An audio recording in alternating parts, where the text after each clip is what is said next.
So, hello and good afternoon to all. I am Rahul Shetty from Consistent Engineering Consultants, and I welcome you to Securing Sustainable Futures 2020, the GCC Edition. I also have with me Mr. Sagar Kulkarni, who is the MD of Consistent Engineering, and who is actually hosting the discussion today. Securing Sustainable Futures 2020, like we call it SSF 2020, has been put together to discuss some pressing issues around the adoption of sustainable practices in energy, construction, and overall in every business ecosystem.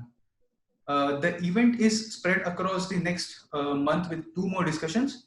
The one of which is going to happen on September 8th, that is the India edition, and the second one will be on the 22nd of September, the Synergy edition, where we will speak to the experts on various aspects of sustainability and adoption of the sustainable development goals. So without further ado, let us begin with today's discussion, adopting sustainability in construction and energy, the GCC edition. First of all, I'd like to thank all the guests and speakers for their attendance in the first of our three webinars of SSF 2020. So to cover the issues pertaining to sustainability from the viewpoint of all stakeholders, today we have with us speakers from the authorities, international certifying bodies, architecture and urban planning specialists, and the major developer and the energy consumers. So let me introduce you to our speakers for the day. Please welcome Mr. Henrique Pereira, who is the Senior Manager for Energy Services at the Energy Efficiency and Renewables Offices at Khaimah Municipality. He is responsible for all building retrofits and energy management activities in the Khaimah Emirates. He holds a master's degree in electrical engineering from Porto University with specializations in IT and energy. With more than 20 years of experience in engineering, Mr. Henrique has been involved in hundreds of energy efficiency and energy management products to reduce global energy consumption and improve efficiency and sustainability of buildings and organizations. Prior to joining the Khaimah Municipality, he has worked with ESCOs and other energy sector companies in C-level, senior level roles to support the deployment of building retrofit projects and achieve the ambitious sustainability goals of the UAE. Our second speaker for the day is Ms. Deepthy. She's a lead AP herself, and she also holds a master's degree from ALM in Sustainability and Environmental Management from Harvard University. She works for GBCI Middle East as Regional Director based out of Dubai. She believes that one small step towards sustainability is a giant leap for mankind. Our third speaker, Mr. Ahmed Al-Ghibali, is a planning and urban design professional with over 12 years of experience in leadership of design and delivery for multidisciplinary and complex infrastructure projects. He is passionate about practicing thought leadership to deliver optimized, sustainable value in the built environment. He strongly believes that sustainable development is the one that delivers maximum overall value to every stakeholder and contextual framework involved. So he is working for White Space Architects as a project and design manager. Our fourth speaker is Mr. Saravanan.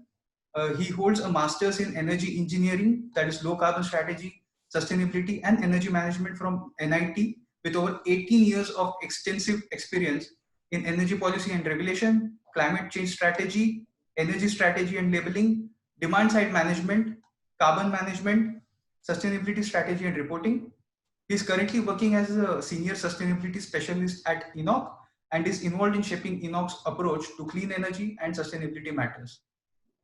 And finally, our host of the day, Mr. Sagar Kulkarni, who is the MD of Consistent Engineering Consultants and is himself a qualified professional with major green building accreditations like LEED AP, WELL AP, SDMA PQP, CEM, CEA, and Certified Sustainability and Urban Development Professional. So that is a small introduction of our speakers today. And now I will hand it over to Mr. Sagar to brief us about today's topic of adopting sustainability in construction and energy, the GCC edition. Just to add a few things, at the end of the webinar, we'll have a Q&A session with our audience through the Q&A tab, which you can see below. I request you to submit your questions once the panel discussion begins. We'll try to take as many questions as possible after the discussions are done. Moreover, the queries which cannot be addressed due to time limitations, we request you to share them on sustainability@consistentconsultants.com, and we will make sure that your questions are addressed. So now I will now hand it over to Mr. Sagar to tell us about the purpose of the discussion today. Hi everyone, good afternoon. First of all, happy Onam. A lot of people are celebrating Onam today. So I would like to start with wishing Onam wishes. Today we are talking about the awareness of sustainability. Awareness is a bridge between the reaction and conscious choice. When awareness enlightens the mind, the things get transformed. So it's all about transformation. Today we are talking about the energy efficiency. We are talking about reduce, reuse, recycle. So everybody, we are talking how can we achieve sustainability. But still, there are a lot of people who are not very sure what sustainability is. What exactly we perceive as sustainability. How can I take part? Even if we know sustainability, how I can take part on that? So when we discuss about sustainability, what are the prevalent thought process which majority of the people have? We'll just take a look into the details so that we can connect to the topic. What do we think of sustainability? The things come in our mind is, it's all about environment.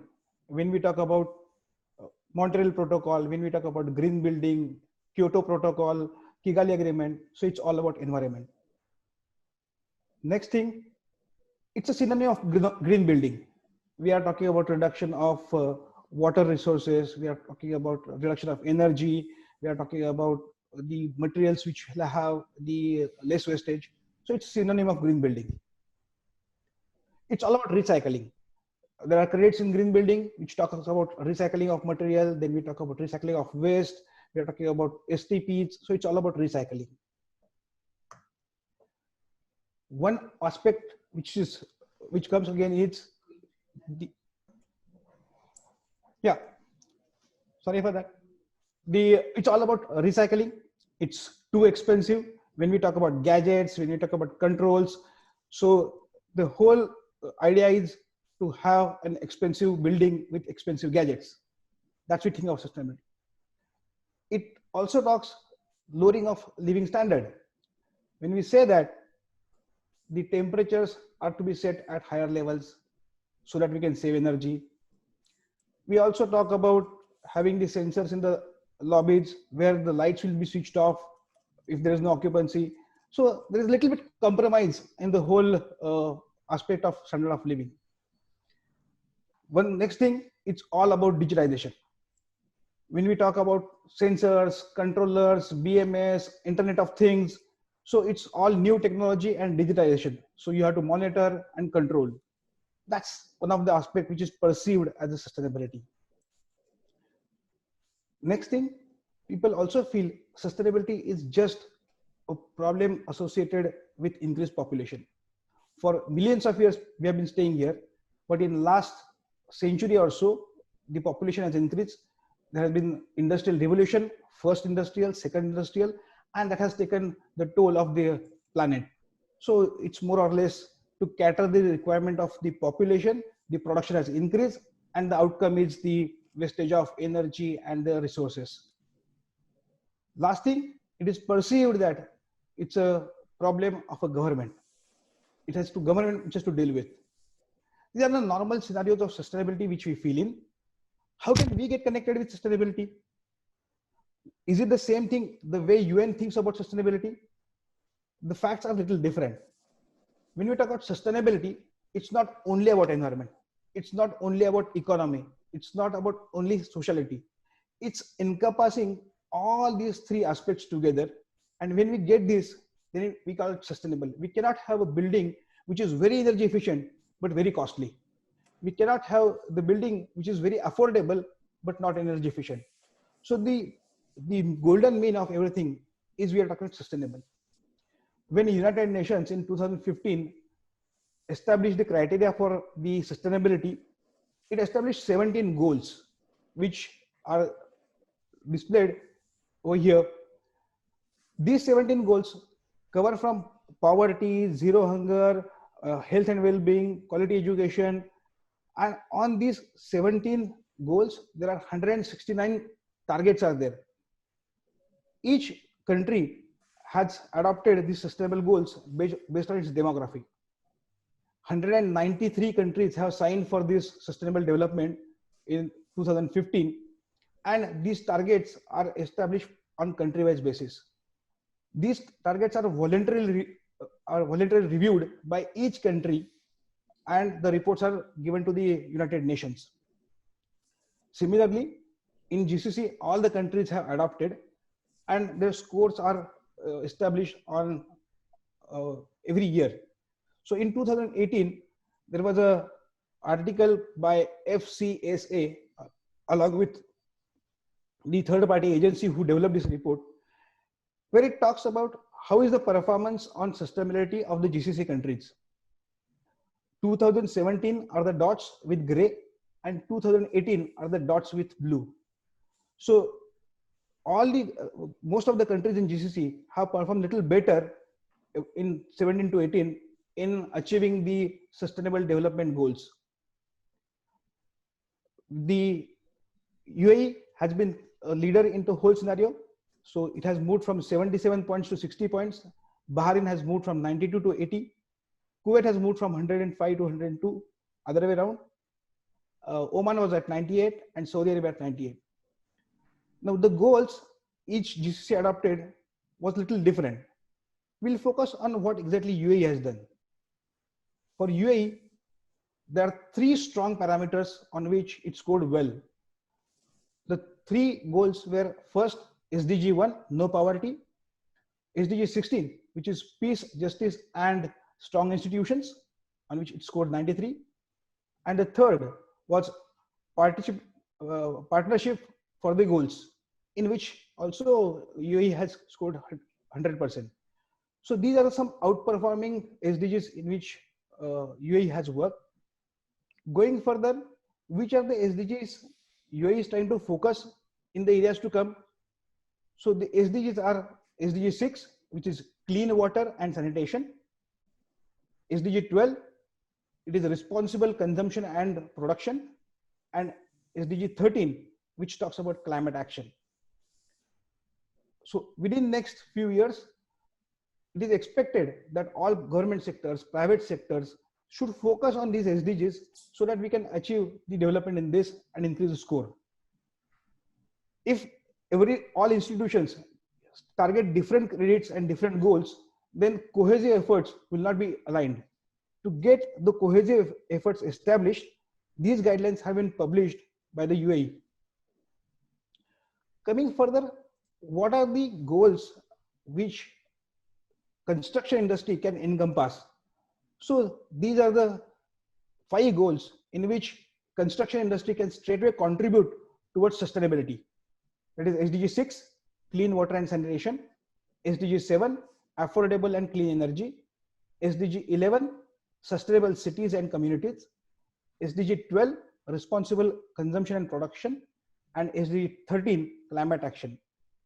In order to discuss the complete platform, we are talking from authority, third party reviewing bodies as GBCI, sustainable architects, and the energy producers, facility operators, consumers like ENOC. With that, I will suggest to start the discussion, which is pertaining specifically to the sustainability related to the construction and energy. Thanks a lot, Mr. Sagar. From the discussions that we just started now, it was truly mentioned that we have multiple myths pertaining to sustainability. Like, yeah, it's expensive, it's mostly related to smart equipments. Deepthy, I'd like to put this question in front of you. Like, what are the prevalent myths and perceptions about sustainability? Hello, everyone. First of all, thank you for having me here as part of the discussion. Good afternoon to all those of you logging in from the region. When it comes to GBCI lead US GBC, from that perspective, sustainability is always considered to be expensive. right? So that is one myth that we want to bust here by saying that we want to close the loop.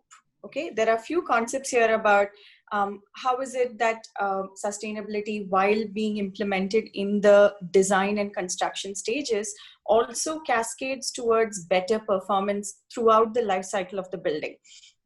So the initial costs are generally perceived to be very high, but as you monitor the performance of existing assets, they generally tend to degrade over time. So as that degradation process occurs, what sustainability measures did you adopt during the construction stage to keep it strong and going, and to reduce the level of damage that's done in the operational stage? So that being expensive is the first point that comes to my mind. True. With that thing in mind, like, what are the other key challenges that you have that have emerged to the adoption of sustainable construction in the GCC region? Have you come across certain things like Deepthy? What is your thought about that? Sure. So there's also this general, misconception about the time taken to implement a particular strategy or adopt a certain measure. Simple things such as performing a whole building life cycle assessment. So it's very surprising that in the materials and resources category, we have a credit which focuses on life cycle assessment. And in the 4.1 version that we're working on for LEED, which is in its beta version, an upgrade of version 4, we also performed a study of projects that adopted that credit and also achieved it. So the credit achievement rate of that life cycle assessment, that simple calculation, is very, very low. It's because people generally tend to want to jump the bridge here. They want to skip this point. They want to achieve all the low-hanging fruits. They don't want to invest a lot of time. So that general conception that sustainability is expensive, it's time-consuming, is not really true. And that comes from a lot of projects that have been certified, or even organizations that have adopted sustainability strategies, that have reported to GRI. So that's another thing that I want to project here. Perfect. Deepthy, I believe Dubai has been rated as the platinum city in 2019 by LEED. That's right. Which is one of the initiatives. So if That's you look at the government level, there have been a lot of initiatives have been taken place. LEED platinum is the one Dubai city. When we talk about renewable energy, the Dubai has also developed the concentrated solar plant of 950 megawatts. So as a part of renewable compliances, they are doing that way. Talking about reduction of the landfill, then the largest e-waste recycling plant has also been established by Dubai. So there have been enough efforts which have been taken towards by the government. Now, having one project as a large-scale project, etc., is one part. But parallelly, we also need to engage the complete community or complete sector into sustainability, a small bits. So Absolutely. From that perspective, Henrique, what do you think, what government is planning to do to engage the larger perspective apart from the iconic projects which Dubai has already installed? Sure. So if I can say something about it, I think the main role of government is essentially to raise the bar that is the current standing.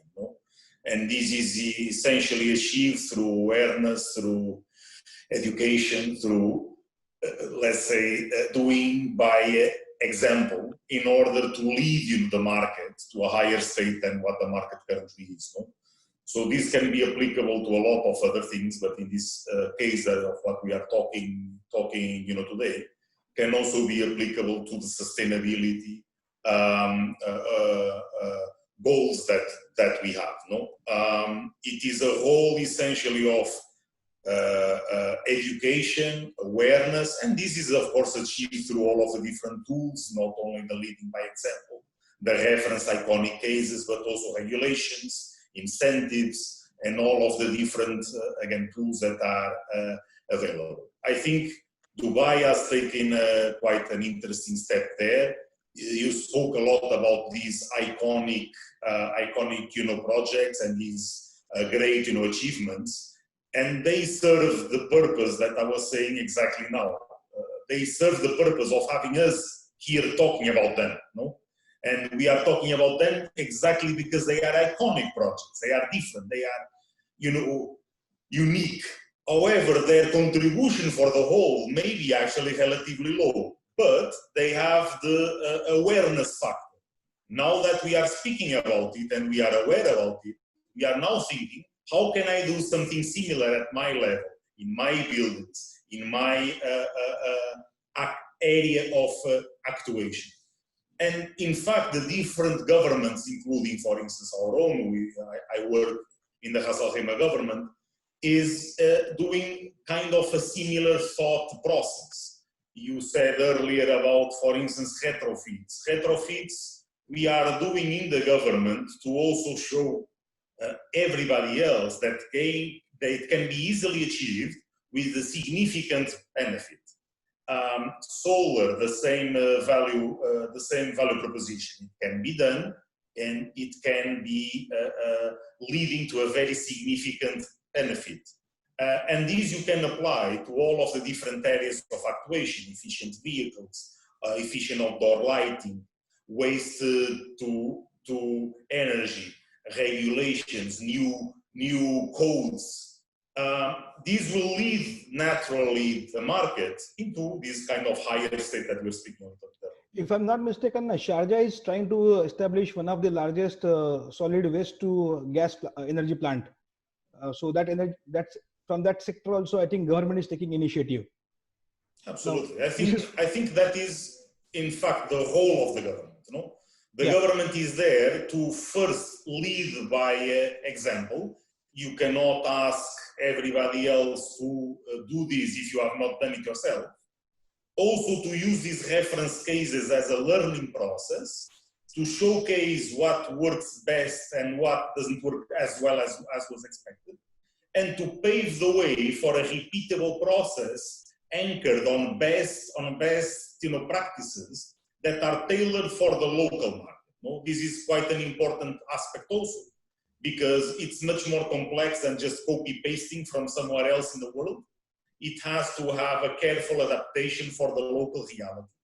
And I mean, the government is also there to do that. And this learning process also will result in a set of regulations that will come into place that will, on one hand, incentivize the best practices that we want to have repeated, and it will introduce discouragement, penalties for the worst practices that we want to be stopped. It's a long process. Usually we get a lot of criticism by having a time scale that is usually measured in years rather than days or even weeks. But it is a change process, and change requires time. Henrique, you rightly mentioned that the government has established policies and legislations to curb down the impact of green. Hello. Yes, now we can hear you well.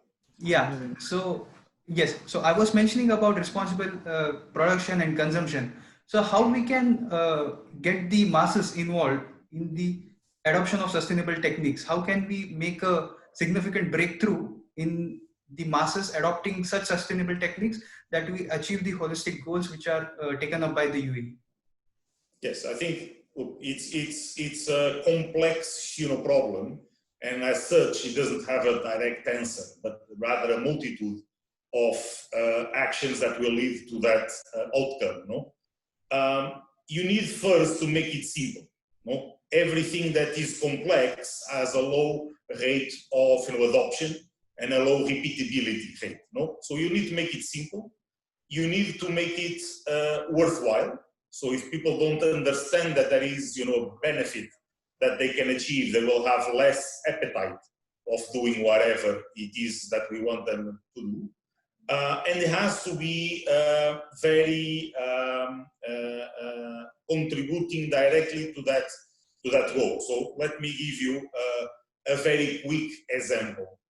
because again, we will always talk about these concepts of awareness, education that have a great impact. If you go back 30 or 40 years and you think about, recycling, when recycling was started to be introduced and people started talking about recycling, there was no single practice of doing recycle at homes. No, it was not done, simply put. And this was achieved in, I would say, a relatively short period of time, again, through a combination of different factors. First, from education, particularly to the children, explaining why we should do it and how should do it. Second, by a very simple way of segregating waste by colors, so that you could put your different wastes in different baskets of different colors, making it accessible everywhere, so it was at everybody's door, or at least relatively nearby, and having a direct benefit. So there was a direct, tangible benefit in terms of tax incentives, rebates, etc., etc., etc. Now, if you apply that to the wider sustainability area, and you focus a little bit in certain actions that you want to say, for instance, solar, or energy efficiency, or retrofits, or even energy management per se, you need to do kind of a similar process. So you need first to educate people and make them aware of why they should do it. They won't do it simply because you want them to do it. They need to understand what are the reasons and the rationales why they should do it and how it affects them directly. There should be a direct incentive and benefit for them to do it, and it should be relatively straightforward and easy to do. So if you combine these, you can bring in initiatives that are maybe in their pilot stages or in their initial or early adoption stages, and bring them into the masses. These will be complemented at the second stage with a certain number of regulations that you will put in place to kind of avoid behaviors and actions that are not contributing to the overall objective that you have, which will work kind of a deterrent or a penalty, if you want to speak about it like that, so that people, are not incentivized of doing that. No, they are incentivized of doing something else. I think with that, we have Saravanan, who is representing ENOC, in which they have taken multiple initiatives for sustainability solutions. So, Saravanan, can you just brief us what exactly are the goals and targets ENOC is trying to comply with, and how do you actually evaluate what sort of energy measures, conservations, or SDGs when you start complying? What is the back-end process you look into? Thank you so much, Sagar. And that's a long question as well. Good afternoon, everyone. My name is Saravanan from ENOC, and thank you so much, CEC team, for having me here. So it's a good question. Like, how we actually tackle sustainability within ENOC, and what kind of SDGs we actually manage. So we being in an oil and gas company, you will have traditionally a kind of a mindset that if oil and gas companies are polluting companies, they're not actually doing that much good for environment. But we try to reduce our energy consumption, or because it actually makes business sense for us. Within companies like us, sustainability is no more an option. It's actually it actually makes a very good business sense for us, because either it's actually contributing in terms of cost reduction that is ultimately going to our bottom line, or it is helping us to create or break that image which will show us more as a more socially responsible company. So within our company, how we actually take sustainability is we have a very very structured process. I think we are one of the very few companies to introduce a concept called sustainability index, which we call as ENOC sustainability index, which is mirroring something like Dow Jones sustainability index. It's a measure to see how we are actually doing good in terms of sustainability and all the aspects, which you actually already mentioned, say environment, social, and our economic performance. So it's an index which gives a comprehensive view what ENOC is actually doing, which is actually very much public in our sustainability reports, which you can see it from our reports. But what the index does is, it sets year-on-year targets for the set of KPIs where ENOC had to improve its performance. A quick example could be our energy intensity target. So it could be like, okay, how much kilowatt hour per ton, or like, okay, how much gigajoules per ton, or kilowatt hour per meter square for the complex where we are. So we would like to reduce our energy consumption or energy intensity by almost, so we have a year-on-year target of 1% per year. And we are aligning that with Dubai Supreme Council of Energy's DSM strategy 2030. So what we want to achieve by 2030 and 2050. So we are actually trying to do that. So do you want me to go to touch any thoughts on whatever I've answered? We would like, points well taken, Saravanan. What we'd like to know more of is your premises of headquarters, which is near Garud. I believe they are now LEED Gold certified for operation and maintenance, if I'm not mistaken. So earlier the construction was done probably in 1990s, and when you adopted this low LEED Gold rating, what exactly are the measures you adopted, and how was that complete process? Because with that, certainly I believe reduce your energy consumption to a large extent. Okay, absolutely. Like, thanks for that question again. So we took this process of converting means our traditional old building into a green building, not only from the perspective of, yes, we want to achieve a LEED Gold certification. Of course, like that's a great thing to have. But the ultimate objective is actually to reduce the cost of the building operation, and also to ensure the occupants, okay, the employees who are actually like working in this building. There are more than like 2,000 employees coming day in and day out, whether they are actually like feeling happy to enter our complex or not. So that's the prime objective. We want to cut down your cost and our employee satisfaction. So we did, of course, like an analysis from an energy angle, environmental angle, and also like from EQ and the kind of materials which we use, as laid out by LEED. So we tackling the energy point from the energy perspective. So we know, like, okay, yes, typically for a commercial building like this, our HVAC system will be the major energy consumption, followed by the lightings and then other auxiliaries which we have. So like we, first of all, like we try to automate as much as possible. We introduced a BMS system. So we schedule it in such a way that, okay, those our air conditioning systems and lighting systems only will operate when our employees are in. Then we like the next low hanging fruit is we checked into our lighting system. So we switched over to occupancy sensors and LEDs. Then we moved into like the pumping systems. So we moved into like variable pumping systems, and as well as like energy efficient motors. Then finally, like very recently, like a year back, we changed our chillers to high ER chillers. So all that actually like has helped us to reduce our energy intensity, especially within our complex. We were like somewhere around, if I remember correctly, like we were around 350 kilowatt hour per meter square. That is our energy consumption.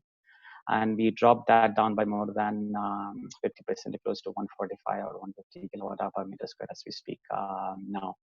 So that is on the energy front. We also like did like measures around how we actually like tackle the fresh air. We also like talked about can we like integrate solar PV into our building, but we are currently evaluating that. Possibly we might do this because we have like good parking areas and roof spaces. So we are like considering that as we speak. And on the employee side, yes, like, okay, we bringing the employees on board, okay, is one of the toughest challenge we had. So to make them understand that, yes, they are actually living in a green building, they have to, how they have to actually segregate the waste, how they have to use their paper, So we have a KPI. So we created a year-on-year KPI on it. So every department within that complex has an year-on-year target of reducing their waste generation by 10% per employee. That's a year-on-year target which we started like 3-4 years before, and we have faced challenges like how to weigh that waste generated per department. So we had a lot of calculations. We took the proxy of the money spent on those resources rather than the waste. And then, yeah, God's grace, we are able to reduce our waste generation by almost 50% since we started that journey. And on the other angles, like on the chemicals which we use and things like that, yes, it was a challenge. Initially, like 4-5 years before, now means we're able to get those green seal certified chemicals. And also, like we did with DM and Diva to tap into the recycled water. So we use recycled water for our irrigation within the complex. There's some other things which we did. Yeah. So any change, whenever we talk about, there'll be some resistance from the end users and occupants.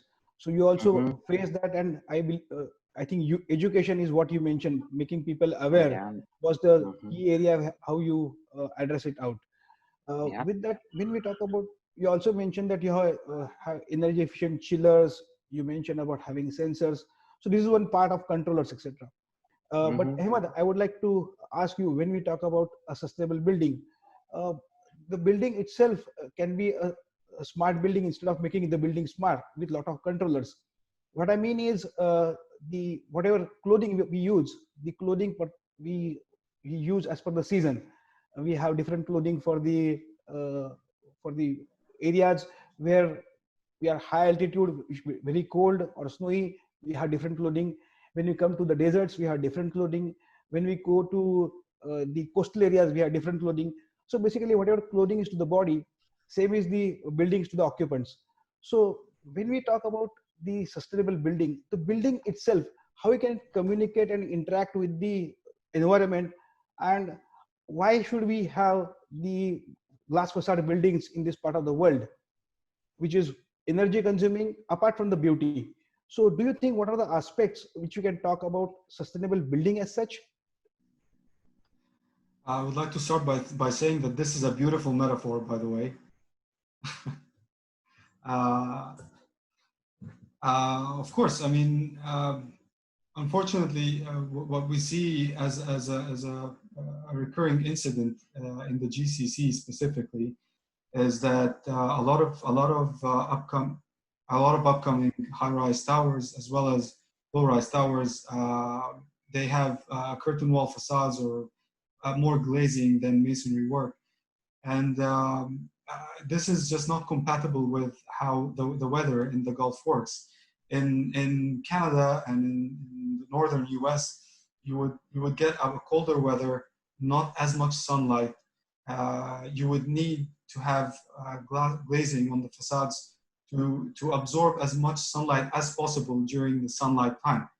But in the GCC, we get ample sunlight, we get a lot of heat, and we still use glazing on our facades, especially on office buildings, for example. And the result is I don't want to say catastrophic, but like I'm an employee, for example, at an office building with a curtain wall facade. I'm sitting at my desk, the AC is switched on, cracked to 11, and I'm still feeling quite warm. Eventually, day after day, something like that would affect my productivity, especially during the summertime when the weather gets really, really hot. So of course, as you said, the coating of the building, the facade of the building has direct effect on. So are we motivating the property owners or the developers and educate them that, okay, it looks beautiful, but then we are creating basically ovens in this part of the world.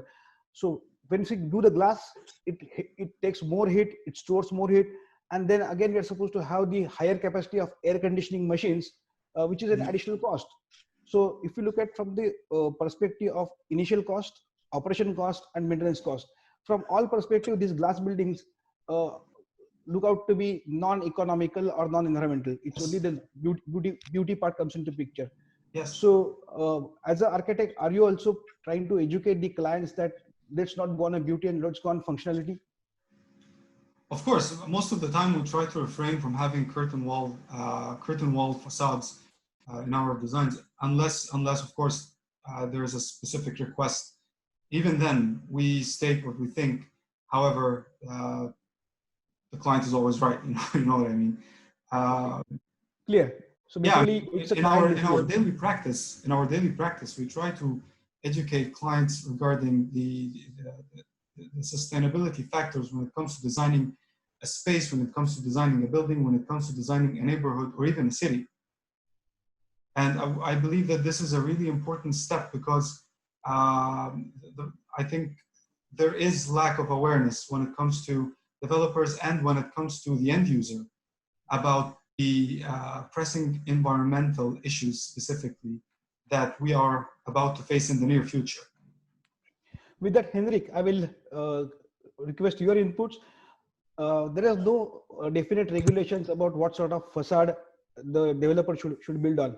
But when we know it's energy draining and economy draining aspect, at a regulatory level, do you think something can be done, or you're thinking of something which can reduce such energy requirements and formulate some guidelines for the developers? Sure. I think what we have started on doing, first of all, is to issue a set of green building codes for the Emirate of Ras Al Khaimah. Barjil, which is the name of our green building code, has been issued more than 1 year ago now. And it starts a path that will definitely lead to those outcomes that you were speaking about. No? So our intention is always to bring these factors into the fold, while, and Ahmed said one thing that is important. I mean, ultimately, if I am building, a building, I want it to look the way that I want it to look. No? And there is a certain particularity there. So this again ties with something I said earlier, is that we as kind of, regulators need also to be careful about this. No? So we should pave the way to the path that should be followed without restricting too much the individual options of each person towards that end. So it's more kind of performance-oriented result, if you want to call it like that, rather than a detailed, prescriptive recipe on how to achieve it. No? So ultimately, we want our buildings to consume less energy, to be more sustainable, to provide better work and living environments for the people that are inside, to be more well integrated into whatever areas that they are built on. And these, theoretically, with a lower cost of both building it and running it. No? Now, Deepthy also said something quite important earlier, is that the cost is not only about the portion of it that is allocated for building an asset, has a substantial impact on the portion that is used to running and to operate that asset. No? And a lot of times when we speak about being expensive or not being expensive, we are only focusing on one narrow part of it and not looking at the big picture. No? And this actually creates feasibility from the economical point of view. So basically you are saying it is up to the end user, he can decide what sort of looks are there. But you also mentioned that you can have some guidelines where you can measure the energy utility index, EUI, which is kilowatt hour per square meter per year. So again, whatever things are measured, that only can be controlled. With that, I think Deepthy, can you please highlight what sort of different platforms which GBCI is offering to measure the energy consumption or the waste where it can start getting controlled? Absolutely. So we'll focus on the 99% within the organization and to our external stakeholders. We always communicate that while there's a lot of focus on new construction, often the 99% of existing building stock to be neglected. And LEED has a focus on building design and construction, interior design and construction, neighborhood development, LEED for cities and communities. But we also have a very important component, which I must say, in the wake of COVID-19, the pandemic, the rating system that is doing the best today, especially in the region, is LEED for operations and maintenance, existing buildings and interiors. So Saravanan mentioned that ENOC is a LEED Gold operations and maintenance certified facility. When ENOC achieved, as an example, when ENOC achieved certification, data was more on a documentation pathway. Now, over the years, with the evolution of LEED, we've completely changed the way we look at existing buildings, the way we certify it. We are certifying them based on real-time performance data captured on the ARC platform. ARC platform is available online. Anybody can look it up at arcscoru.com. ARC for All is open to all projects globally, free to access, monitor, and enter your data, right? Now, in sorry, yeah, go ahead. Is there any criteria of the area as such for the ARC, or a small home or small office of 1,000 square feet can also be registered on ARC? Right. So at the moment, we do not have, it's important to understand here that ARC is the platform that powers LEED operations and maintenance certification at some point. While ARC as a platform itself is agnostic to spaces, we do not have an operations and maintenance certification for residential spaces at the moment.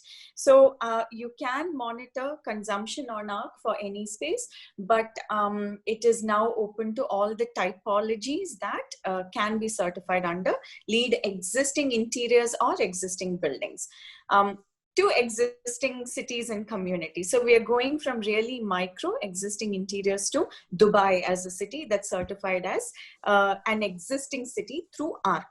Now, everybody in today's call, all of the panelists mentioned happiness, comfort, productivity, occupant satisfaction.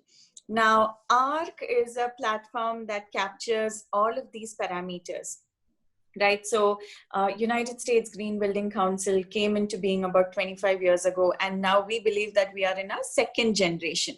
Now, second generation, there should be a very conscious, calibrated shift from just being sustainable to being resilient. Offering health and wellness, right? Integrating social equity aspects. So all of these parameters are now being captured. While earlier times, we would just say that, okay, send us the Excel sheet or the documentation for us to review your energy performance. Now we're saying report your performance on ARC.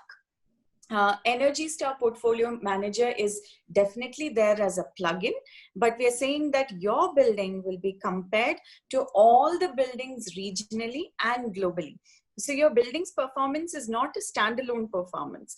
We are actually comparing and contrasting you with a similar building typology, similar operating hours, similar area, and similar occupancy, locally and globally. While saying so, I believe the data, which secure data, so basically you are not trying to, the platform will not create the differences of certain facility which is not performing well, and the identity will not be disclosed. So the identity will remain rather uncompromised. No, it is always compromised. While anybody enters data on our platforms, we are under an NDA automatically. So you'll only see your project score if it's 20 out of 35 points. You'll see 20, and then you'll see a 22 or a 23, which is the global average. And you may see an 18 or 17, which is the local average. So that's all you'll see. You'll not see your neighbor's score or nothing like that. Okay. So the compromise is not there. No, it's not there. And one more thing I want to say is, while we are focused very much on energy, there's also equal weightage given to 90 points are given to out of 100 are given for performance. So that is the major change. Now, ENOC headquarters will very soon enter recertification. And when they recertify, they'll report performance for energy, water, waste, transportation, and human comfort. So that's what we measure them based on. Yeah, I believe the O&M talks about almost 72 points is about energy performance, water efficiency, and indoor air quality. So most of the things go in that aspect. Okay, as Deepthy, you mentioned that this ARC is a platform which talks about complete energy efficiency and waste, etc., which encompasses even occupant comfort. Henrique, just now we were discussing that having the compliance method is not going to work. We have to have the method which is perspective method. So, do you think if the such data is available, would you like to have this as a platform as an authority to evaluate different buildings, and which will give a kick for the retrofit and energy retrofit aspects? Absolutely. So first of all, I should say that data is at the core of everything that we do. No? So Correct. We cannot make decisions without data, because otherwise you run a very serious risk of making a wrong decision. No? So data is at the core of everything we do. ARC is a tool that actually we also know, because we are also using it internally. So it's something that we are familiar with. So we are quite happy of reusing everything that is of value that is out there. We are also very firm believers in not reinventing the wheel. Because again, how can you be sustainable if you keep redoing the same things over and over again? No? If someone else has already done it, why shouldn't we use it? No, we have no problems. We have done it in the past. We will continue to do it in the future. Always what we need is to have what we say the minimal set of data that will allow us to make a data-driven decision. When we choose, for instance, to go for a retrofit or to embark on an energy management project for a given property, this is made based on data that we gather, that of course may be as simple as yearly bills or as complex as real-time remote monitoring of multiple asset meters spread throughout the entire facility. The level also depends on the project itself. For a simple project, you don't need to have very deep, detailed data. For a complex project, you need a little bit more level of depth than just a viewable in our case. So depends also on that, and that balancing point is also very important, because the level of detail is in itself a cost. So you should also balance it out quite well. That is also perceived, maybe even better, perceived in the M&V cycles, in the measurement and on the verification cycles. Because again, utopically, I would like to know everything for every facility at every point in time, because that will give me the wealth of data to do the lowest granularity analysis. Unfortunately, the cost of that makes it impossible.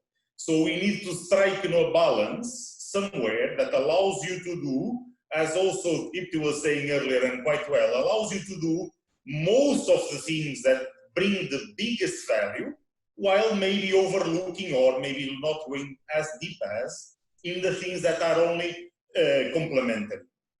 But that is one way of doing it. But currently, Deepthy was saying that all the buildings on platform of ARC is free of cost. There are no charges. Correct me if I'm wrong, Deepthy. That's right. You can enter data. You can get your real-time potential lead score for free. Okay, so there is no cost involved in at least measuring the performances of various building. So Nothing. That can be a good tool. Now, with that information, Saravanan, it's a strong tool where we can establish the performance of a building in terms of water, in terms of energy. So are you thinking in that direction to register your projects in such scenarios, if such platforms are available? Do you think such platforms are of some use to you? Yeah, yeah, definitely, Sagar. So definitely we would like to benchmark our performance, right? Like benchmarking is definitely the way to see what's the gap and where we have to improve. So So ENOC energy complex is yeah, it's a portion of it. Means because like we are into like multiple business. Means one of the areas like where we consume a lot of energy is our retail stations with nothing but retail spaces, like a lot of stations, more than 100 stations, and we do like consume a lot of energy there. So we do like we are trying to do like do an internal benchmarking, because there are a significant portion of our retail stations are very old. Some of them are like new. So we compare and contrast how much kilowatt hour per meter square for the retail space we have achieved before. So close to around like 3,000. Now we are actually talking about in the range of 1,200 now. So we take those actions like benchmarking actions, and because of which we are. So when we design a new station, so we design it in such a way that wherever like we have gone wrong in the old designs, we correct that and we achieve those numbers. But definitely benchmarking is definitely we would like to do it. Yes. So do you have KPIs for measuring the or establishing how much energy use we have reduced or what is amount of renewable energy we are trying to use? So do you have some KPIs with ENOC established for that? Yeah, we have like specific KPIs to measure our how much is our thermal energy consumption per ton or per meter square, our electrical energy consumption in kilowatt hour per meter square or per ton. We have a specific target to see what is our renewable energy generation. So primarily like either through solar PV, but also we also like considering like how we can actually promote biodiesel or other alternative fuels like CNG. So we have a target for renewable energy like year on year, around 0.1% of our consumption should be from renewables. We have targets for water, we have targets for waste. So we have targets for green procurement, which talks about life cycle assessment. So we do have a set of targets which is in our ENOC group scorecard, department scorecard, every business unit scorecard. With that, see, when we talk about reduction of water, energy, mostly we talk of the controls and the sensors or having the high efficiency machine of ER. Ahmed, can you suggest some aspects from the architectural perspective on an existing building, how we can improvise the performance of a building?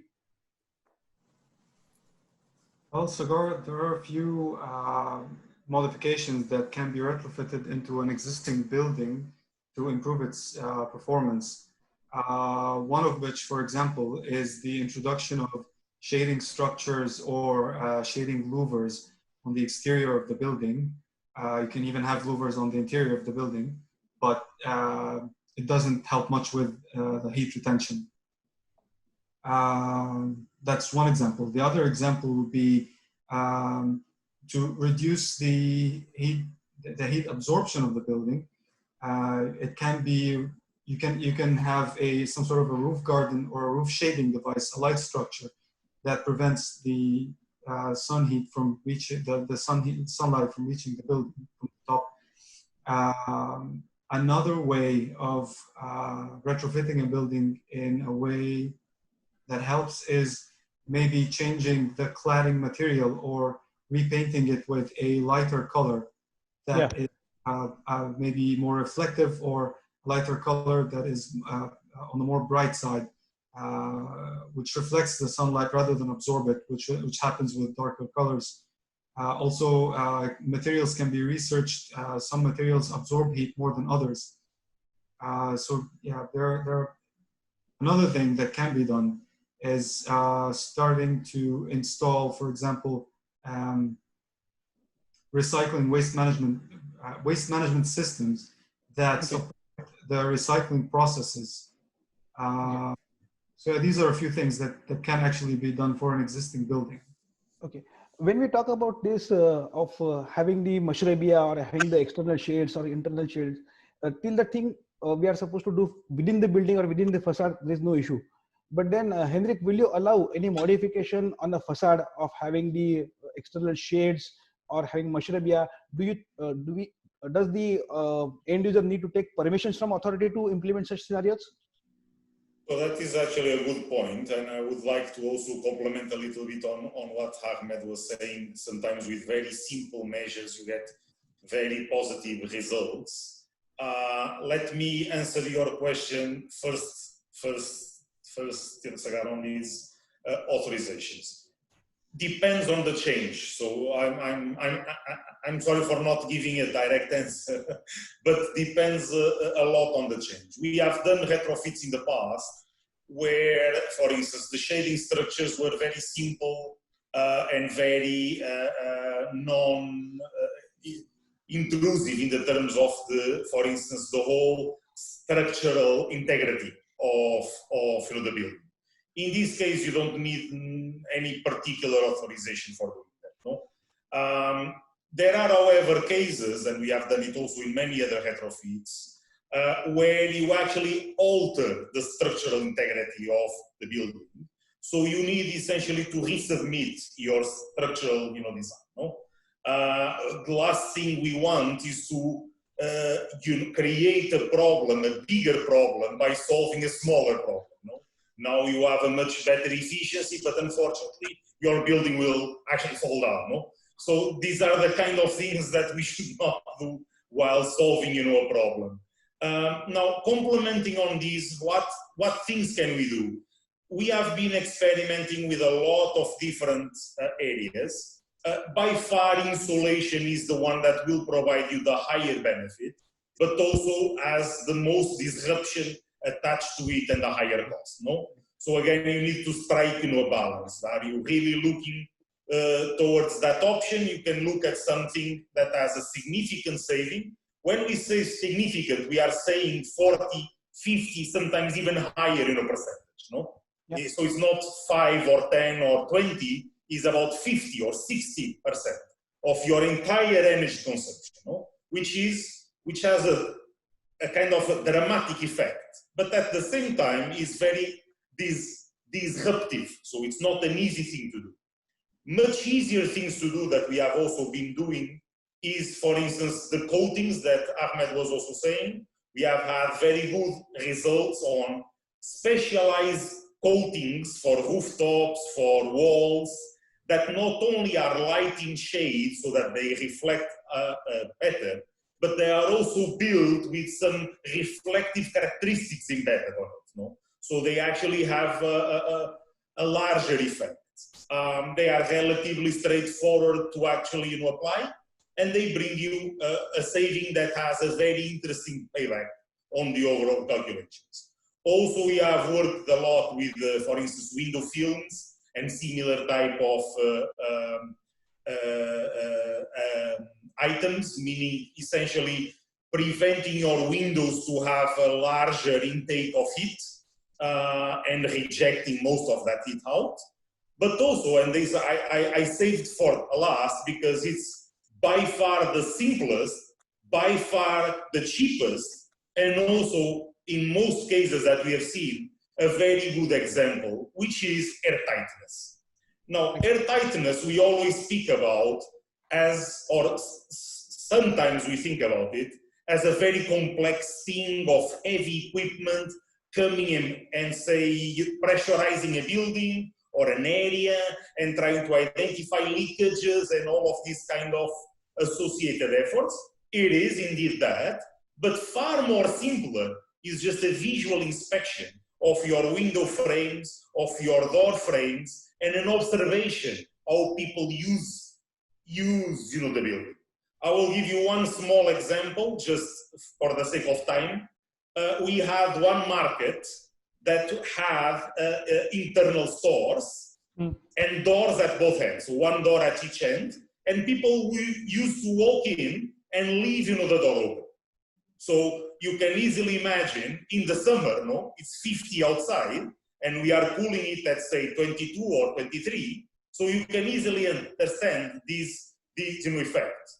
So one very simple thing that we did was simply add, an automated closing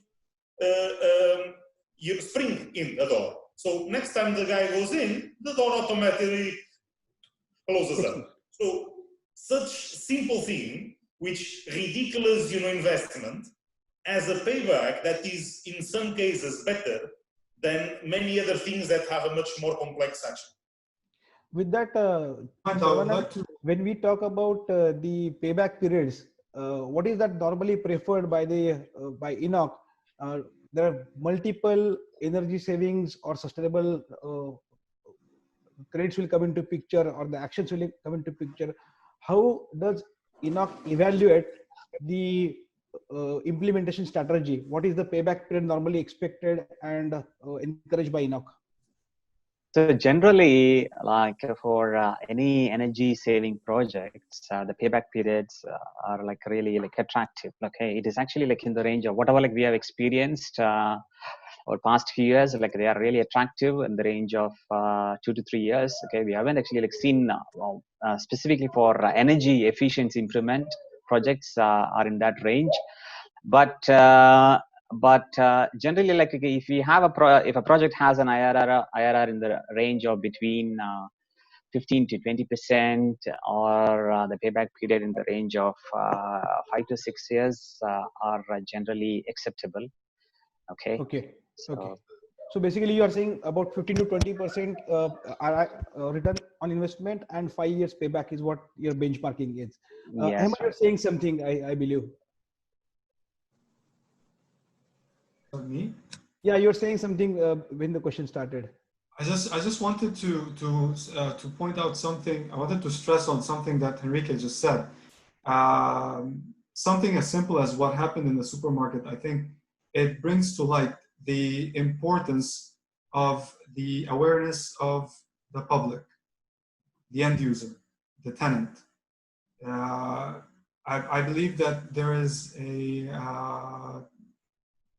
there is lack of awareness for the public when it comes to to the simple things that can help save. I'm not going to talk about the economic aspect of it, but that can help us reduce our energy consumption, reduce our water consumption, all these things. I just wanted to point out this fact. Yeah, one is lack of awareness. Second thing, Henrique and even Saravanan, basically there seems to be lack of motivation. In this part of the world, about 70 to 75% of the buildings are residential building with tenancy into picture, where the tenant is having a bill for the small area, and rest remaining area is with the owner, who also pays a very little bit. The only thing which comes for major AC is the FAHU as far as the developer is concerned. Now, how can we get these masses who are having very tiny bit into to play with, and they don't have any motivation as such to come for the energy retrofits or the modification? How do you think we can address this challenge, Henrique? Sure. I think on one hand, you need to, I think, in my opinion, separate it in three main areas. The first area is about the way that you use your asset, the way that you use energy in your home, for instance. The second way is equipment that is tendentially yours, or that you as a tenant have a direct effect. And the third will be equipment that is attached to the asset itself, no? So if we start by last, usually we are talking about ACs, no? And heavy equipment like that, where you as a tenant have little effect. So you cannot actually go and change your AC, no? Because the AC is part of the owner's assets, no? It's not part of your assets. So then we move into the next one, which is equipment that you can have an impact. And these you can find things like, for instance, lighting, no?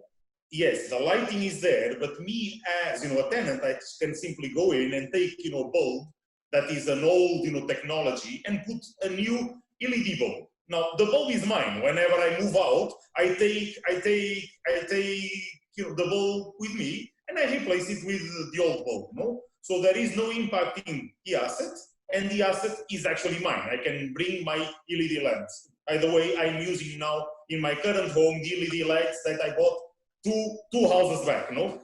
So you can still reuse them for a long period of time, particularly in this context where people move relatively often, no? But then what is the most important part is actually how you use your asset, no? I may put the most efficient light that I can find available in the market, But if I keep my lights on 24/7 and nobody is there to take advantage of it, I'm doing the worst for me as a tenant. No, again, I cannot go after the assets of the owner. I can go for a small part of assets, but more importantly, if I use it efficiently, if I am intelligent in the way that I'm using it, then this is where the biggest saving can be made for people like, for instance, tenants, or don't have full control over their assets, no, in their homes, in their offices, in their warehouses, wherever they are. For me personally, I think if you want to attack that problem, you can start on this way. We get a lot of comments also that people have this understanding that this is not representative. No, yes, okay, yes, I could do that, but in the end, we are not saving that much anyway. We are running now a project for the entire Khaimah government, which is focused solely on what we call quick wins for energy management, behavioral changes, occupancy changes, scheduling changes, things that have little or no impact on investment, so that we are not required to change, replace this or that. We have just completed the first quarter, and I can share with you that we have achieved 15, which means 15% of savings across 23 entities and over 60 buildings. Oh, that's good. So this is not small change. We are talking about millions of dirhams that in 2020 the Khaimah government will save by individual tiny actions of each person switching off lights, or switching off AC, or for the entities to do a scheduling. And for instance, we always talk about automation, which we recommend. But let's say that you don't have automation. You cannot afford automation. Maybe not now, maybe in 6 months you can, but not now. We did some things as simple as, for instance, there is always, a security person that takes care of the building during nighttime or during off times. Let him go, and whenever he does rounds, switch off everything that he sees on. But simple things as this, no? How do you pass this message or communicate? What are the media? Are you trying? Do you conduct some sort of awareness campaign from the authorities about this? One of the aspects is also water consumption. In UAE, the water consumption is on very, very high side as compared to the global average. We are talking about almost 550 liters per second. That too in a country where we have challenges of the fresh water. So what are the criteria, or what are the initiatives authority has taken to look into that aspect of water apart from energy? Sure. Look, when I speak about savings, I'm always speaking about energy and water, combined. For us, they are never pulled apart. No. From the water point of view, I would say that yes, one part of it could be, and it is definitely behavioral. And sometimes we do these very anecdotal things whenever we go to the washroom and there's someone there with the tab open and just washing on the soap. We go and tell him, please switch it off. No, soap your hands, particularly now, because during this whole virus, thing, we need to wash it very carefully and very thoroughly, and this takes time. So don't keep your tap running while you are doing that. No, you are wasting a ton of water doing that. Just switch it off, wash your hands on the soap. Whenever you are ready, put it back on again, rinse your hands, switch it back off. Alas, done. No. Very simple, very straightforward. But also on the equipment side, and this is where maybe you can have the shortest payback on equipment changes. These water-saving devices, aerators, flow reducers, tank displacement bags. These are things that have measured paybacks, at least in the projects we have done, of months. So it's not even years, no? In 1 month, 2 months, 3 months, payback is done. So if you want to invest a little bit, because they also cost very little, do it there, and you save a ton of water. With that, again, Saravanan, when you have multiple energy and water conservation techniques available, so what happens? You just pick up the things which are low cost and high efficiency and just discard the other things, or the implementation is holistically done in one shot? What are the approaches ENOC takes further? Okay, so yeah, definitely I will answer that, but just want to touch upon what Henrique has said and the question you asked between the tenants and the owners who are actually having this problem of split benefits. We call it as split benefits because the owners doesn't have any incentive to implement an energy efficient equipment in the building because the tenants are actually paying the money. Yeah, so that's really a challenge. Some of if you go to European countries or especially UK, you will find great building labels. Yeah, you have energy ratings for the buildings. You will rate the building A, B, C, D, E, and if it is a better building, then the tenant will prefer a better building because he or she knows that it will be cheaper. Yeah.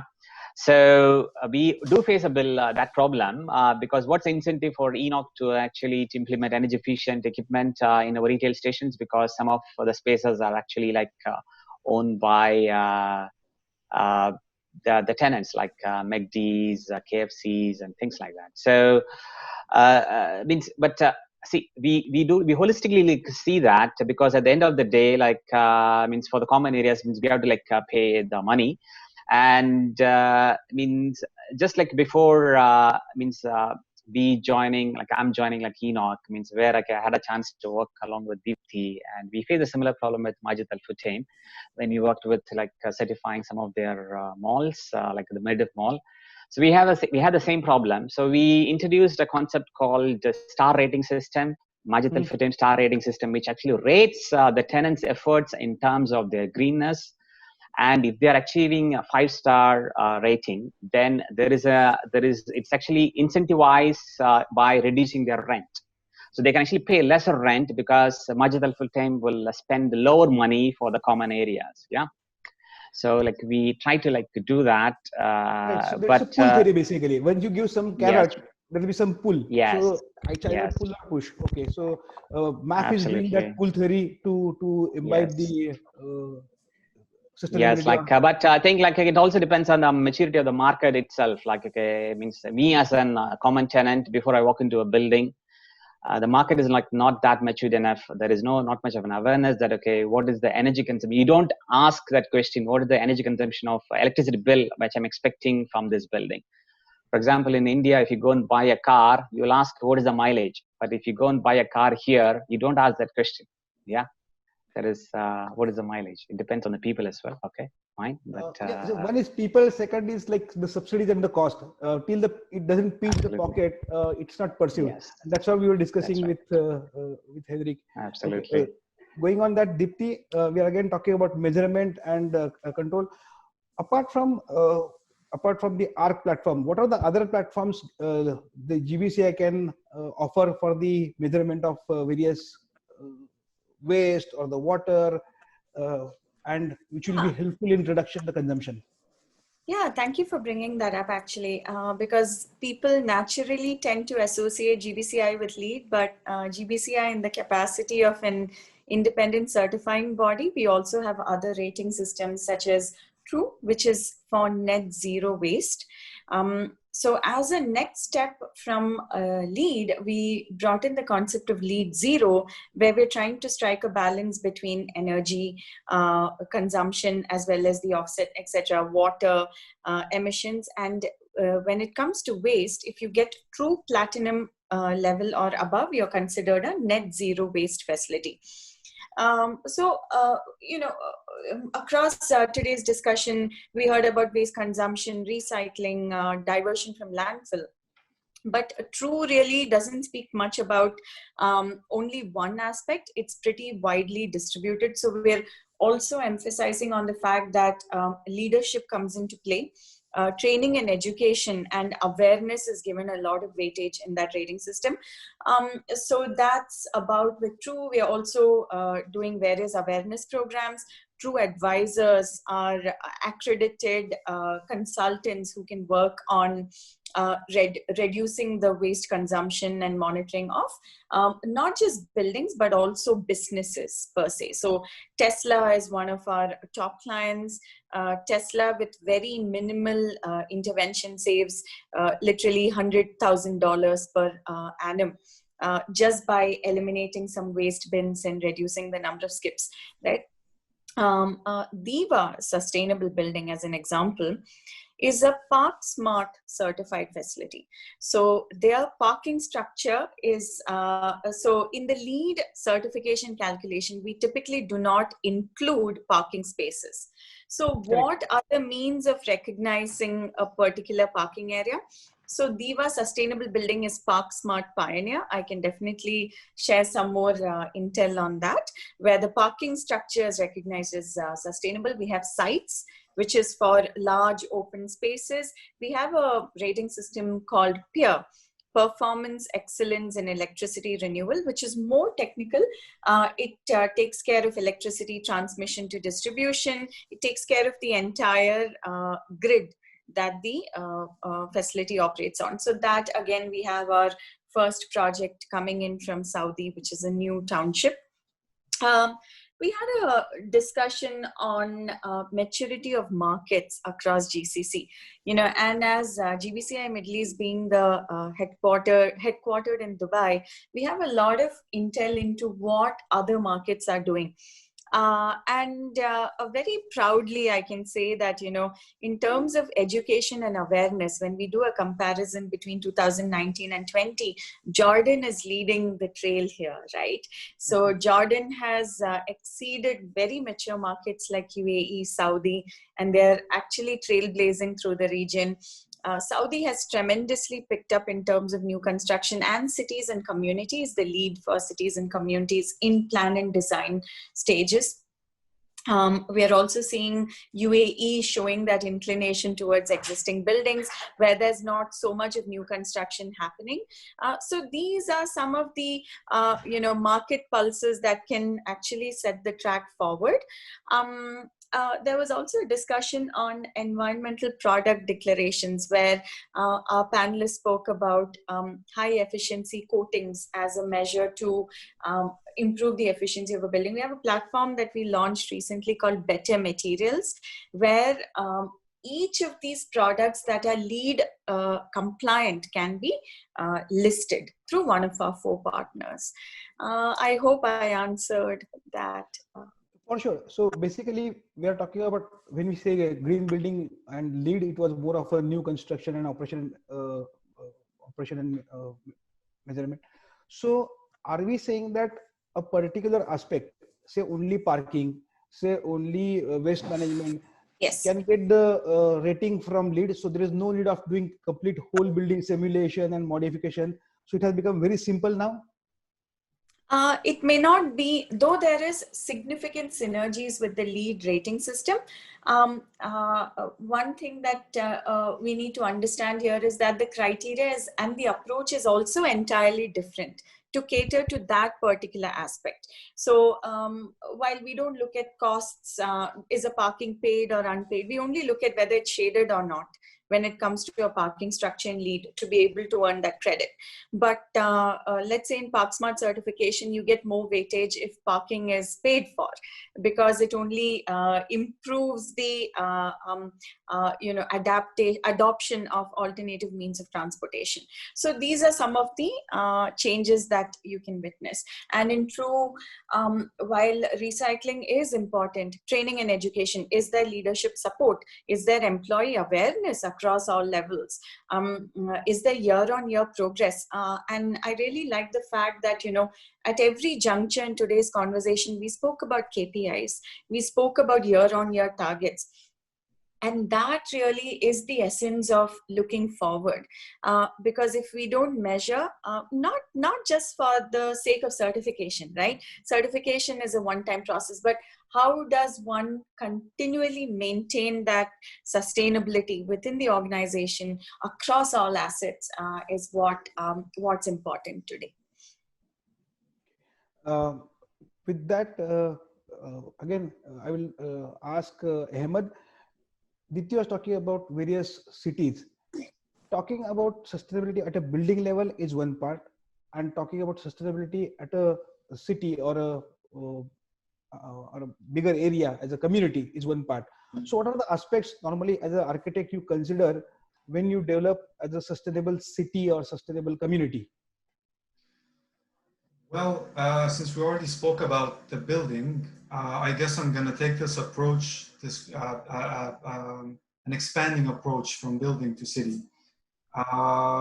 So the very first thing that I would look at, for example, as an urban planner, would be the ratio between the street width and the buildings on both sides. So basically, there is a certain ratio and orientation of a street that minimizes the exposure of this street and the overlooking buildings to sunlight. So that's one thing, for example, that basically for the pedestrian it will be shaded area. Design scheme. Sorry? For a pedestrian it will be a shaded area. Yeah.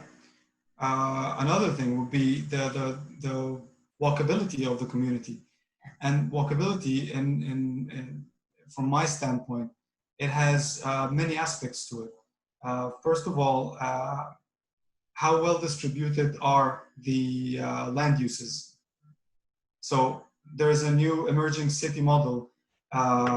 There's an emerging city model that I have been a proponent for, which is the 15-minute city, where all of your daily uses, from school to grocery to entertainment, everything is within a maximum of 15 minutes walking distance, and a city is distributed throughout as such.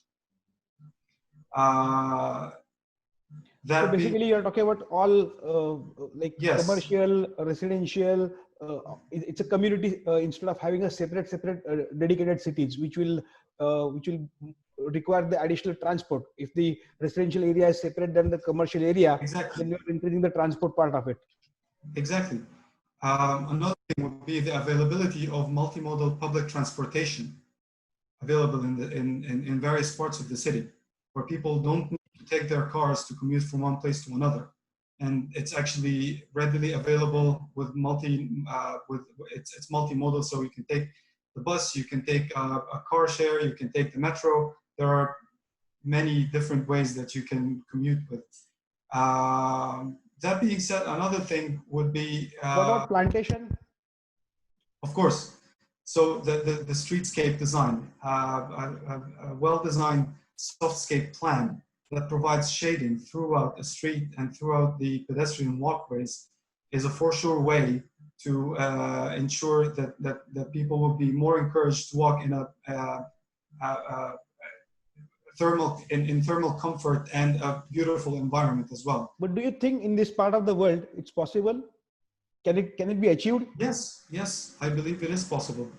However, like for example, I will talk about my experience in Dubai. Streets dominate Dubai, for example.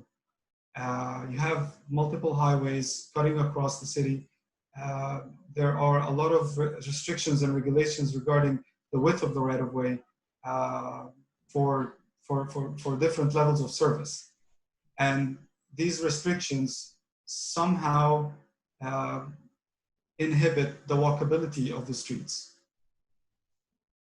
Okay. So, yeah, sorry, you can say.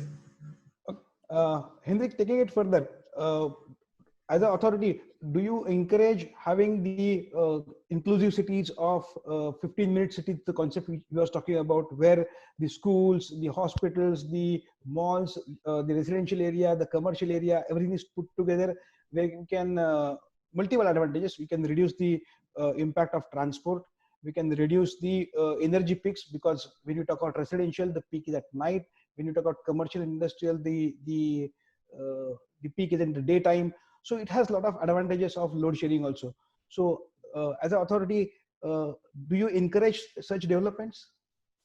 Absolutely, yes. I think we have, as I said, we have last year issued the green building regulations. We are working now, which will be issued soon, sustainable community also guidelines.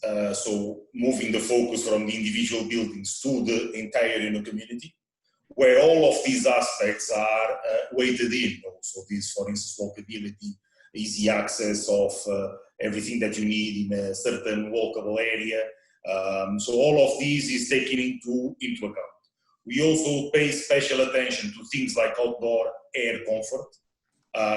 We are doing in the Emirate a large push towards this. I mean, we need to understand that the more we have these kind of premises and services available, the better people will feel in the living and working environment they are embedded in.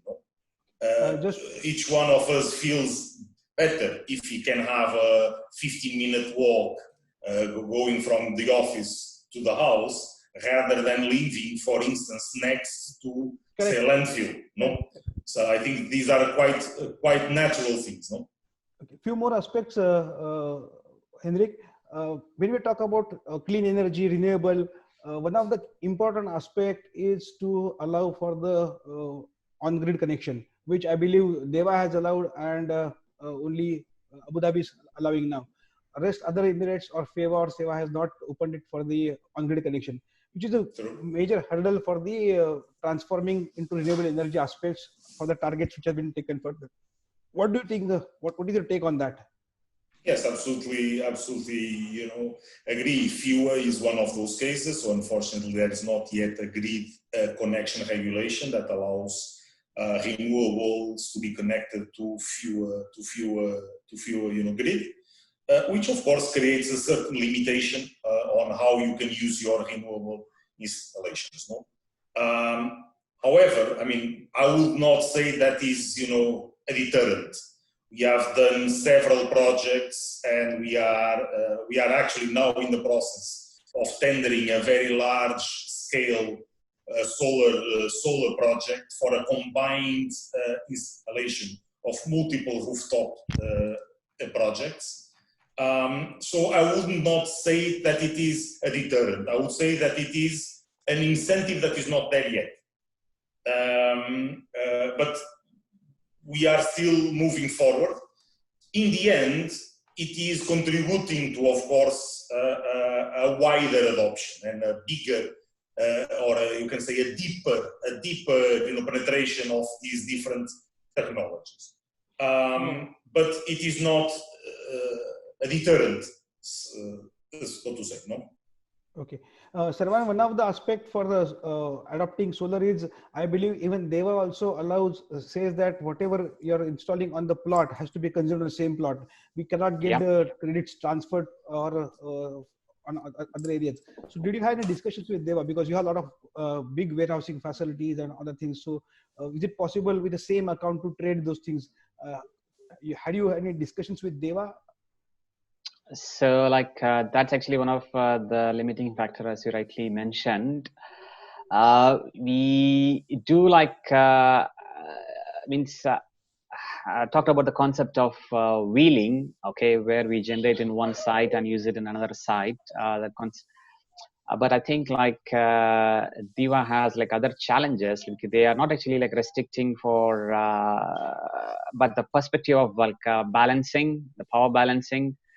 Okay, between when the solar power actually generates more, then how to actually balance their gas turbines. So they have this issue of that. But hopefully, it will get cleared. But as of now, there is no clarity on that. Okay, I think by and large, we are running with the time. To summarize it, what I would like to say is, today we touched the aspects wherein we discussed the myths pertaining to sustainability.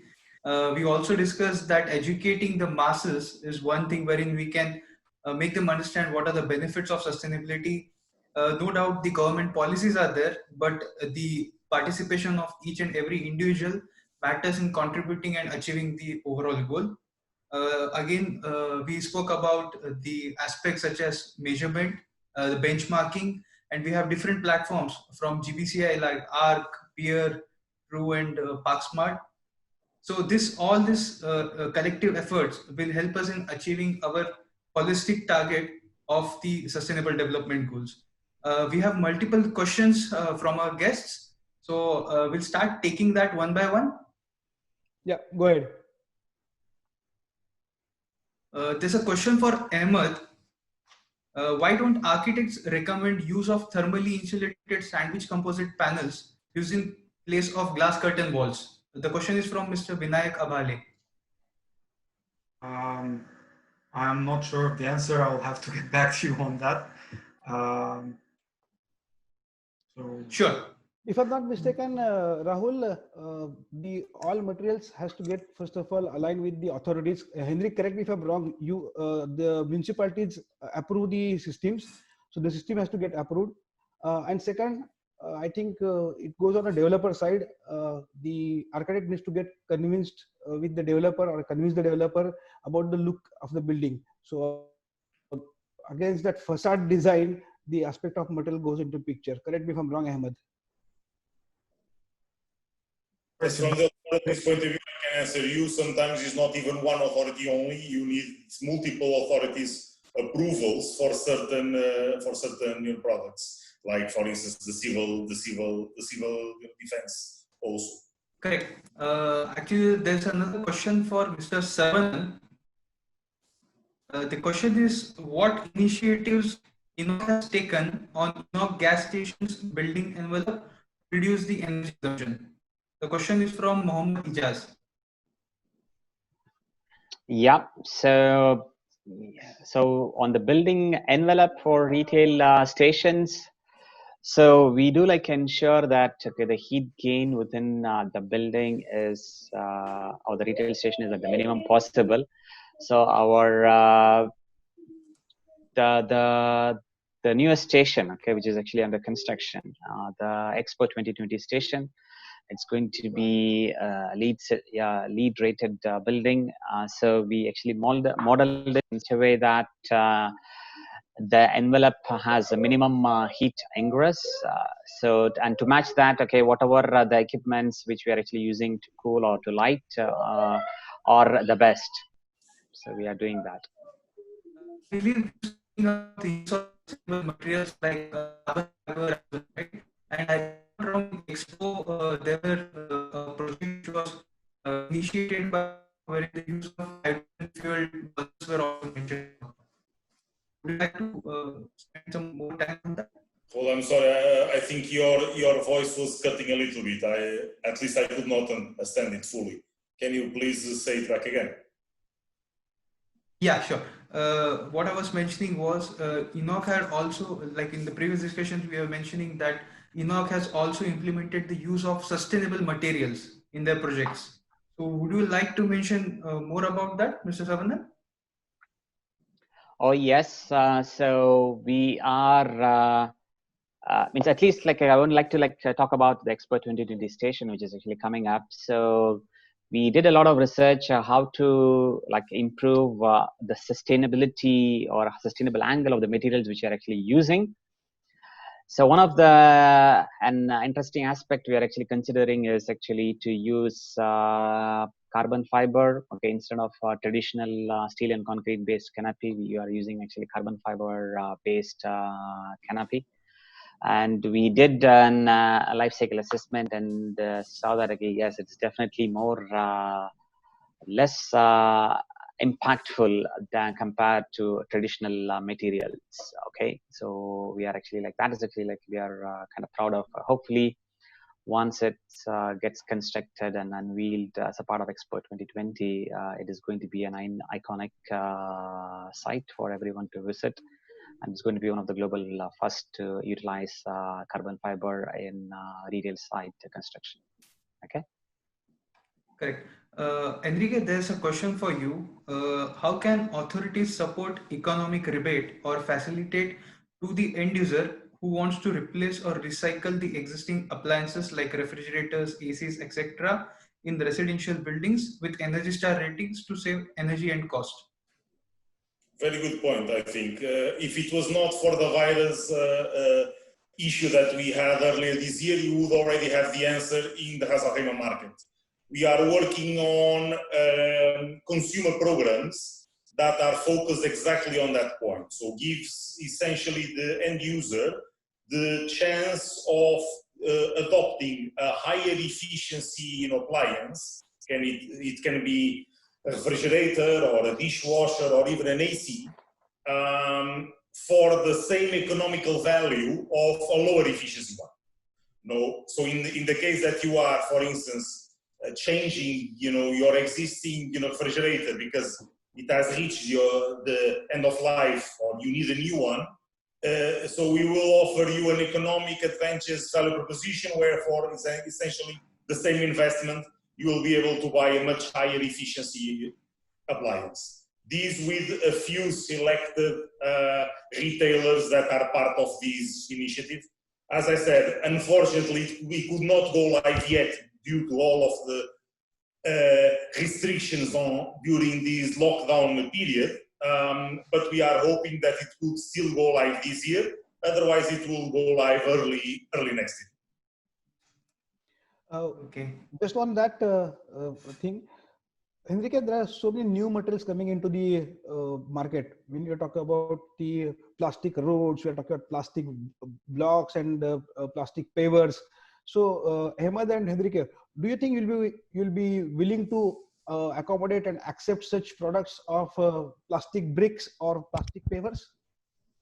Look, I can answer from our side. No, our agency Reem, one of the biggest activities in terms of man hours that we take is to discuss and meet new suppliers in the market or new products from existing suppliers.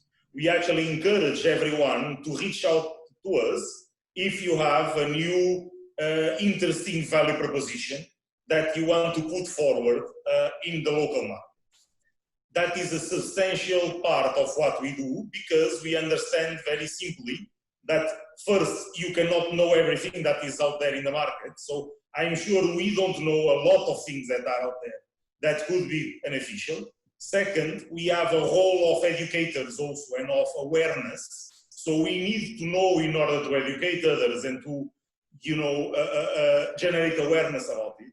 And third, we do a lot of piloting. So we do a lot of pilot projects to showcase new technologies and to incorporate them in the different initiatives that we have ongoing, be it solar, be it retrofits, be it energy management, outdoor lighting, energy to waste, whatever it is, no? Industrial, there are many, many different things that we do. So we actually encourage people to come forth and to put their products in the fold. Now, having said that, I should also say the other part of this coin, no? The other part is you need to prove it beyond reasonable doubt that the product works and contributes positively for whatever goal you have, be it lower energy, lower water, whatever it is. No? Now, coming to us with a PowerPoint is not enough. So you need actually to prove with measurable data that this actually works. And again, we encourage and incentivize and have partnered with even research institutions to allow you to do that research and to show that it works. Next. The next question again to Henrique.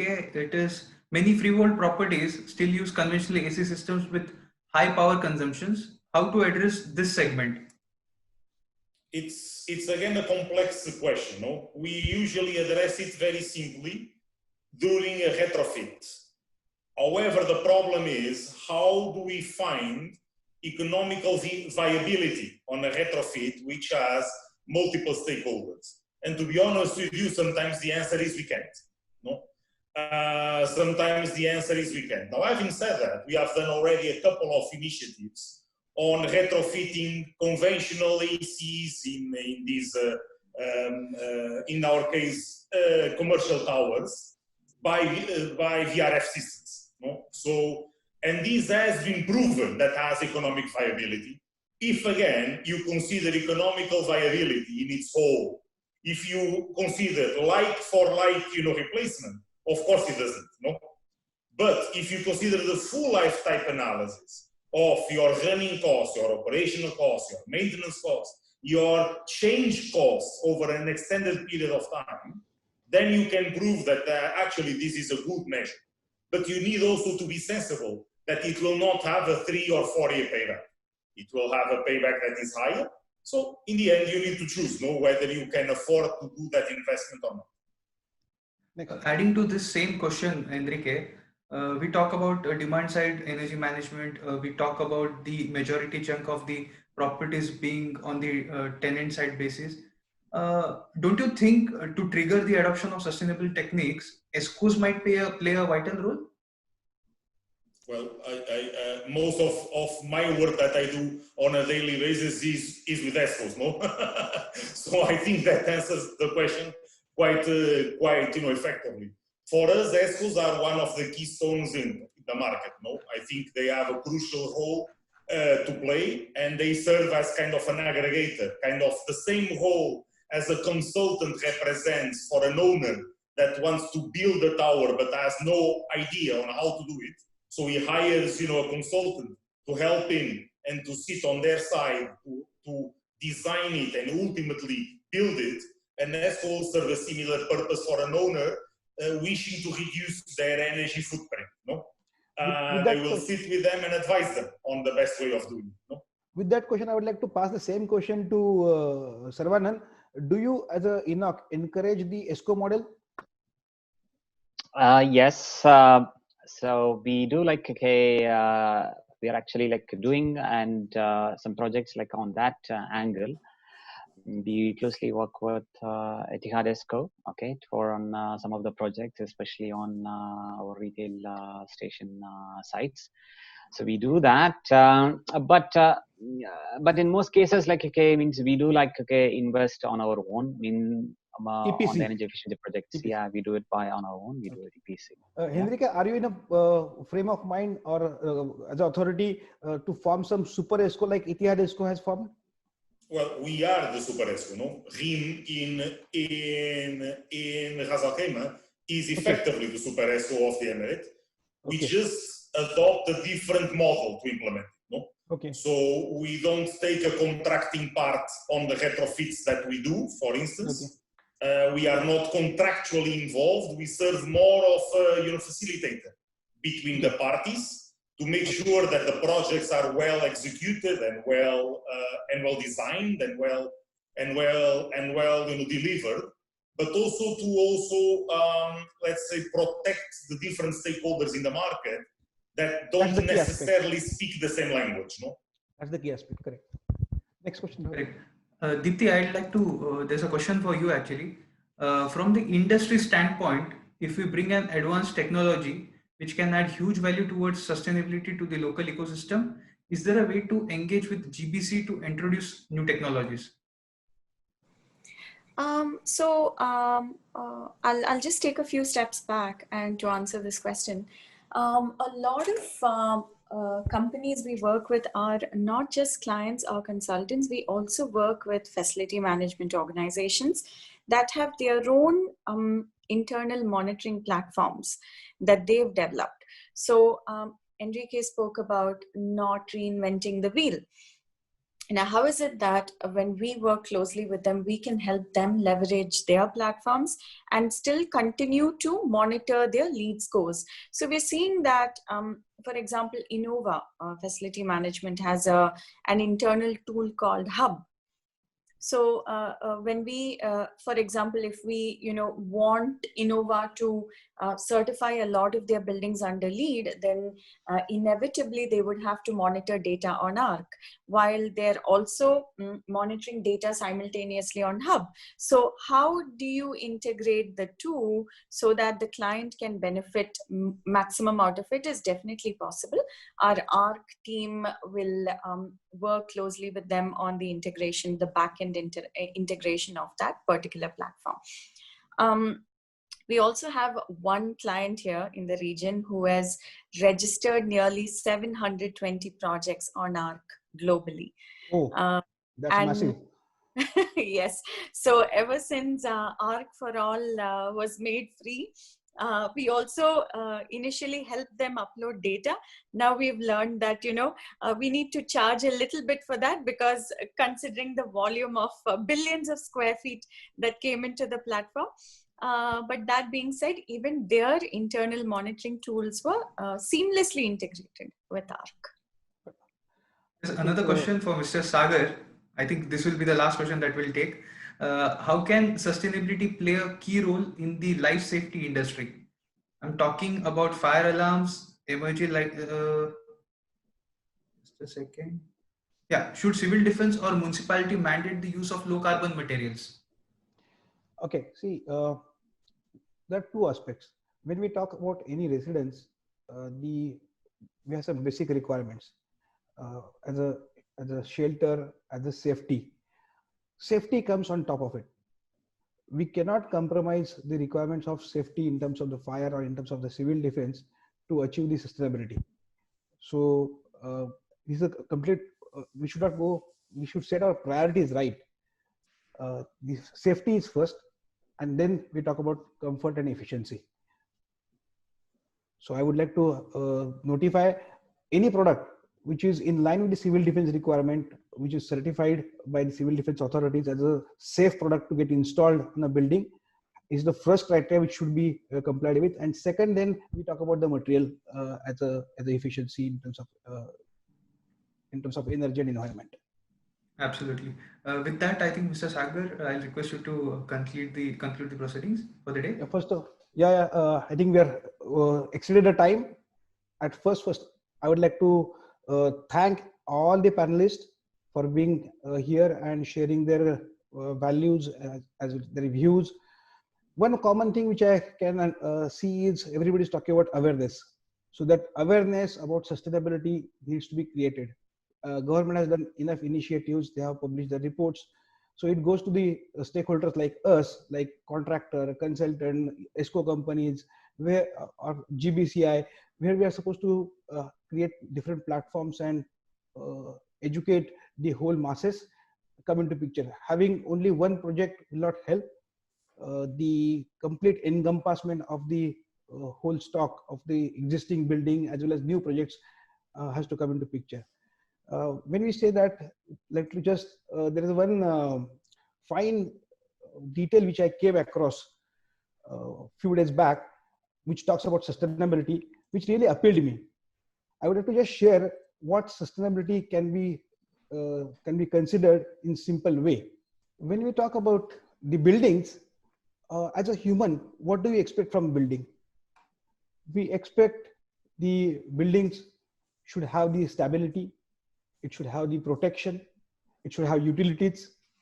So that's the first requirement as a building we talk about from perspective of the building, which is necessity. Going step forward, after necessity, what do we expect from a building? We expect comfort. We expect thermal comfort. We expect acoustic comfort. We expect the indoor air quality. We expect a good daylight. So that's the second level of comfort we look at. Once we get the necessity sorted out, once we get comfort sorted out, what next we expect from the buildings or from our houses is a luxury. We look for a beauty. We look for art. We look for inspiration.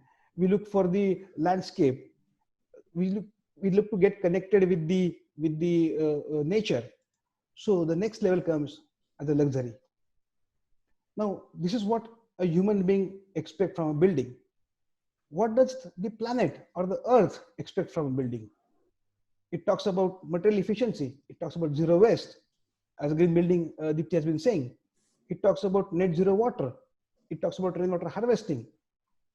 It talks zero waste in terms of solid waste, in terms of wastewater treatment. So any impact on the nature has to get minimized. It talks about energy efficiency. It talks about carbon balance.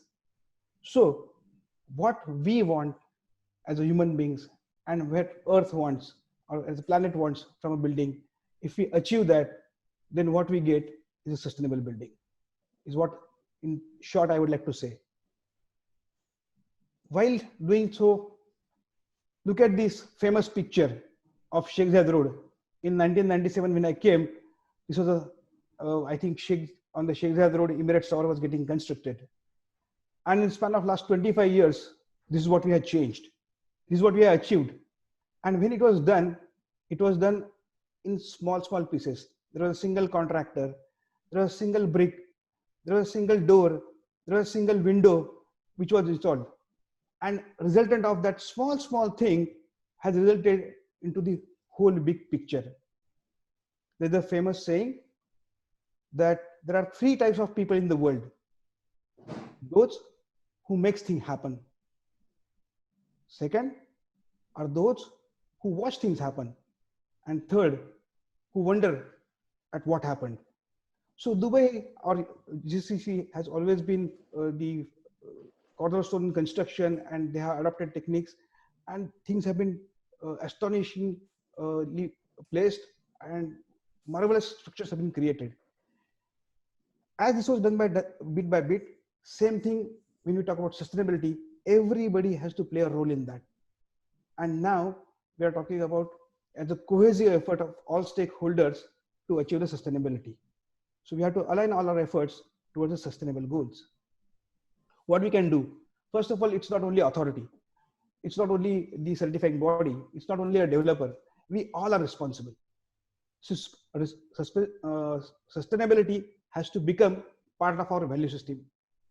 How it can be done? Practice a bit. Switching off the lights when it is not required. Switching off the AC when it's not required. Demand a bit and transform a bit. When as a consumer we start asking for the sustainable solution, market will start supplying it. Very important point which Henrique said, connect and communicate. There are so many things that are going on which we all are not aware, but then we have to come on a platform. We request you to come on a platform, communicate with us, and we'll connect to all the agencies like clients, like authorities, like third-party certifying bodies, and we use our platform to push the sustainability in view of the government guidelines which has been stipulated. Last, to move with the way forward is we are supposed to bridge the gaps between the manufacturers, the contractors, the consultants, the end users. So let's bridge the gaps to achieve the final goal. Share the data. As Deepthy was mentioning, there are platforms like ARC which are free of cost, where we can share the data and we can learn from that how the buildings are performing, and we can improvise. Collaboration at individual level, at organizational level, at regional levels. So once we start collaborating towards common goals, it will have the bigger picture to get sorted out. Aligning our actions with the broader vision. It's always said that the vision without action is daydreaming, and action without vision is nightmare. Here, the vision established. We have the goals which are there to comply with. We have to align our actions with that broader vision. And last, and the most important, is communication and action. Please communicate with all your products, with all your services, with ideas, with concepts, with feedbacks, with suggestions, anything you have on sustainability to us. You can communicate on this email of sustainability@consistentconsultants.com. We will welcome all your concepts and ideas. Because of the time frame, we could not answer the questions in this webinar, but certainly we'll try to address this by the emails, whatever has been shared through by sharing with the respective agencies. While saying so, today is our first lab. Similar thing we are going to do for Indian market on 8th of September, and on 22nd September, we'll be having a synergy edition. So we all request you to stay tuned. And once again, thanks a lot for being here, Henrique, Saravanan, Deepthy, and Ahmed, as well as all the participants who have been watching this webinar. Thanks for your time, and hope you have enjoyed the scenario. Please give us your feedback. We are waiting for that.